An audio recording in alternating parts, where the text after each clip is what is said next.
Good afternoon, everyone. So I'll begin by a story. Back in grade 10, I had this wonderful idea for running for student council president.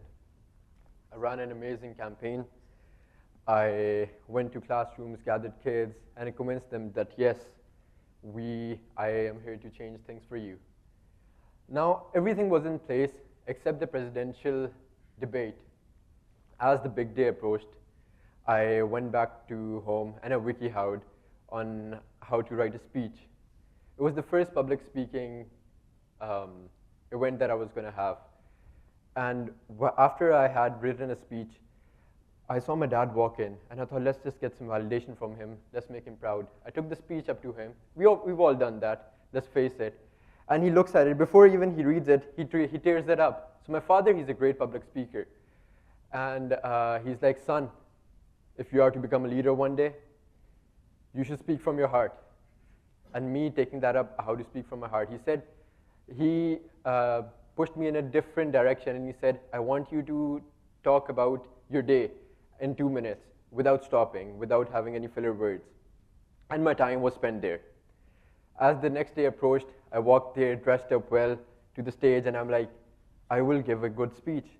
My political rival had just given a speech, and we had some kind of banter between us, and we were not on the best of terms. As I went there, my speech day, everything that could have gone wrong, went wrong. My voice started trembling. My hands started shaking. The worst part, my legs started shaking. That has never happened to me in my life. I knocked over the mic, and my speech was a disaster. If there was an award for the worst speech ever given, I would have won it by a landslide. And as I walked through there, I just wished, as my friends were giggling, that the ground would split open and I would fall into it and I would forget it. I thought my life was over. I did not want to come to school the next day. But that was the first lesson that I was learning about leadership. Life is not about failures. It is actually about embracing it. I went back to the school next day, pretending as if nothing had happened, and I continued my presidential campaign. So when we think about trying, one of the greatest inspirations that I have in life, it is Imran Khan. For those of you who don't know about Imran Khan, I'll spend the next 2 minutes telling you about his story. So Imran Khan is the ex-Prime Minister of Pakistan. His story starts, he went to Oxford on a sports scholarship. And then at the age of 40, he ended up winning Pakistan the first Cricket World Cup. Now the interesting part is Pakistan was one of the worst teams at the beginning of the World Cup. But he pushed through it, and he has this famous quote which goes, you fight till the last ball. And that's what they did, and Pakistan ended up winning the World Cup.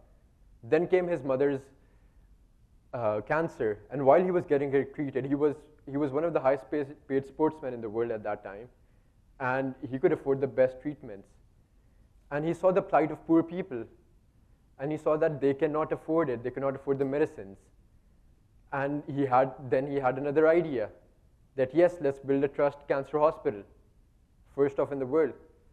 He got a board of 12 doctors in the world, he got them together in a room, and 11 of those 12 doctors said it was not possible. He took the one doctor who said we can try, and he ended up building not only one but 3 cancer hospitals.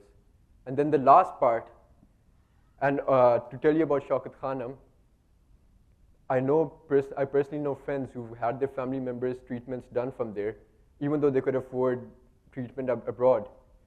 And then the last part is the most interesting part that inspires me is then when he decided that he wanted to enter politics, he thought that, yes, let's do it. And after a few years of struggle, he went into the first election. He ended up winning at least 0 seats. And then a reporter went on to ask him, will this be the end of your political career? And he laughs and he says, my voter is still young, wait for them to grow up. And today he has the biggest political party in Pakistan with the most support, more support than all of the other political parties combined. Now what does this tell us? This tells us that life is about trying, it's about staying true to your vision. It is definitely not about giving up. Now this brings me to the next part of my speech, which is about resilience. So when I talk about resilience, I will share another story with you that back in 2020, I was going through turbulent times with my mental health. And at one of the worst times in my life, when I had hit rock bottom, I realized that yes, I have the support I need from my family, from my friends, but a lot of people in Pakistan don't have that. They do not have the support system. A lot of people, if you tell them I'm having mental health issues, they will label you with stigmas. But what is that? But at that time, I decided, I gathered 5 of my friends, and I thought that, guys, let's start a mental health awareness campaign. And that became my escape. And as I went on to do those things, I realized that yes, before I even realized, it had turned into a nationwide effort. We went to a government office, we went to schools, and we faced backlash from everywhere. The schools would tell us, mental health, this is a stigma, we cannot discuss it. The parents would not be happy. And we were telling them, we're just here to help you and your kids. And they said, no, we cannot do this. I went to a government official, a high-ranking government official's office, and I tell him the whole idea. And once again, he tells me that you guys are just kids. I was expecting people who were older. And that was the first thing that put aside. We were just 18 at that time. I had not even begun college. No, I had begun college. Actually, it was COVID. And then the next thing that comes up is that you are here for just a short while. This will all be blown away by wind. You guys are wasting my time. Come to me after a year, and then maybe we can discuss it. And once again, my voice started cracking up, and I felt as if I was a 10-year-old sitting in the room again. But the main thing was to keep on trying, to keep on pushing. We did not let our vision die at that time. And just a year from that time, we were holding Pakistan's first youth mental health convention, which had government ministers, foreigners, a lot of students over there. And that too was in the collaboration with the government of Pakistan, with the mayor's office. Now what the most important thing from that was to stay true to your vision. Now, changes come all the time in life, and it is important for us to step out of our comfort zone. I want you to think about something. When was the last time you stepped out of your comfort zone? It is very easy being stuck in a place, or actually being in a safe environment, thinking that yes, this is fine, you're in a 9-to-5 job, you're working, you're happy, all right, you don't like to travel that much. But we all, if you think about it, we had a dream when we were a child. We had something that we were passionate about. We had something that all of us have that guilty pleasure in our life that yes, I want to try this. But why do we leave it? We leave it because of the fears of failure. Now, I'm not saying if I agree with these theories of Charles Darwin or not, but we cannot ignore the fact that he is one of the great discoverers. Now, to tell you a little bit about his story, Charles Darwin's father, who was a doctor by profession, wanted him to become a doctor. He was a mediocre student, and he liked collecting biological specimens. He was sent to University of Edinburgh, and he could not perform well. He dropped out, and then one day an expedition came up, and he wanted to go on that expedition. His father protested against it, but he went, defying the constraints of family. Family is extremely important, but what I'm trying to tell you here is he had a dream. He said, I will step out of my comfort zone. He went. There he collected biological specimens, and he discovered on the islands species that had never been found. And that's what led him to become the man he was later on. So change, like I said, it's extremely important. Now, when you're experiencing change, remember to ride the winds of change, not just hold true to your ground. Have your values, remember the morals.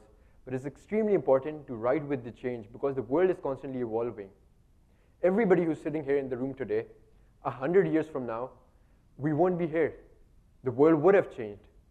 So there's no point being stuck in a place and thinking that, yes, I'm too important. The thing that what I'm doing is extremely important. If I move on from here, the world's going to end. The world will not end. What will end are your dreams. Stay true to your dreams. Now, failure is a big part of the process. What is failure? Failure is when you give up. Failure is when you stop trying. When you read Paulo Coelho's The Alchemist, you learn that when you put 100% of the effort into something, the world conspires. The world conspires to get you what you're destined to get. The treasure might be right beside you, but you have to walk down the path because it is something that you have to learn. It is the journey that matters. You know, when you reach a stage, Allama Iqbal, the great poet and philosopher, he has this poetry which says, मंजिल से आगे बढ़ के मंजिल तलाश कर, मिल जाए तुझको दुनिया तो समंदर तलाश कर, हर पत्थर टूट जाता है, हर शीशा टूट जाता है पत्थर की चोट से, ऐसा शीशा पत्थर ही टूट जाए ऐसा शीशा तलाश कर. In English, that means when you reach the destination, seek for new horizons. When you find a river, go for the ocean. Every glass breaks when struck by a stone. Find a glass that breaks the stone itself. So what does that tell us? That tells us that life is about constant evolution. It is about when you reach a place, go for the next place. Do not be static. That is what leadership is about. Leadership is about when you have a vision, when you see that, yes, what can I do to change the lives of people? It is not selfish. It is in fact about giving back. Every great leader we hear about, or every person who is accomplished in their field, Leonardo da Vinci had his paintings, Mozart had his piano, Muhammad Ali had his ring.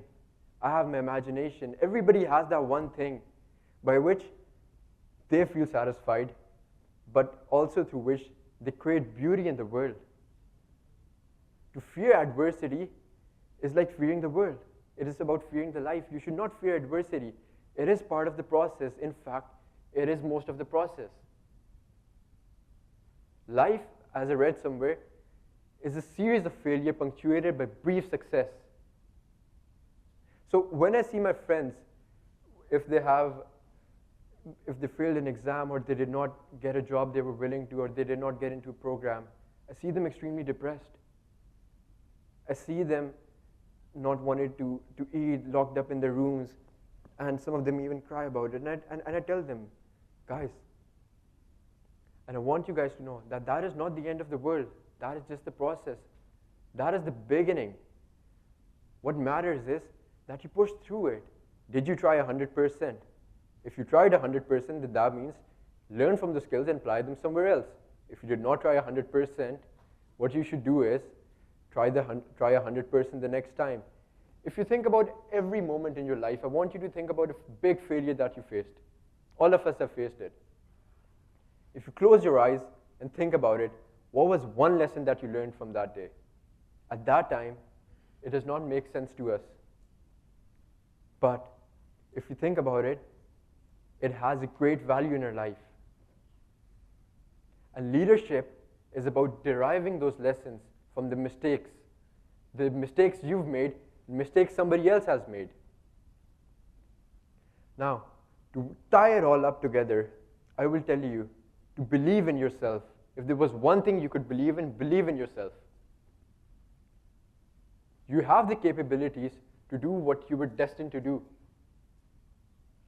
Every human being has a different genetic makeup that compels us to do what we were destined to do, the things that we believe in. To give up on these dreams is a big injustice. There's nothing that is impossible. I have this wallpaper on my phone of Steve Jobs that says, only the people who are crazy enough to believe they can change the world. So stop fearing rejection. Stop fearing judgment. Get validation from it. That is what life is about. To seek validation from the failures, because every failure means that you tried, and that's what matters. If we do not try too much in life, if we stay comfortable, we get this idea of this illusion that we're in control, as read in a book. And do not give yourself that illusion in the book. I want you to go back home today. and think about what is it that you always wanted to do? What is it that you always dreamed about?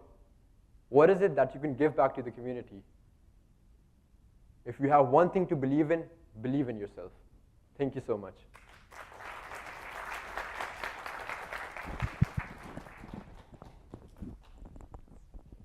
Thank you, Hamza. That was